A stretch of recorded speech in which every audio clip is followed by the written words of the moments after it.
So here I'm testing something new. I've got a idle air controller intended for maxxecu Mini, Street, and Sport for Gen 2 Hayabusa, Gen 2 ZX14, 2007 to 2016 GSX-R 1000 that requires a 4-wire stepper controller, which a maxxecu Sport and lower can't do. A maxxecu Race can, but that's a whole lot of ECU just to have idle air control.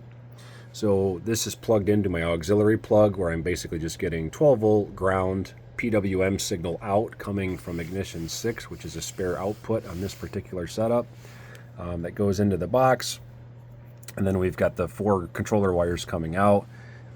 Here's the idle open loop table that I have set at the moment. Not the easiest to see there, but right now I'm commanding 0 when the valve is out further, basically is less airflow. So right now this would be in a condition where the engine would probably idle at like 800 or 900 RPM. And then if I go to like 100% idle duty, that will retract the valve. And I've got it purposely going slow here to smooth things out and have no sudden abrupt wild changes, but that is tunable both in software, and then there's actually some dip switch settings that can be adjusted inside the box that will do, instead of 16th steps at a time, it will do full step or quarter, eighth, all that. So there's some little dip switches that you can kind of see in the corner.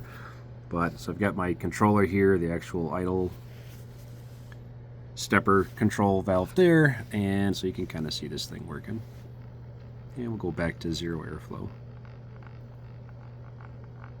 So for the guys that are disappointed in not having idle control, that don't have a maxxecu Race, don't want to use 4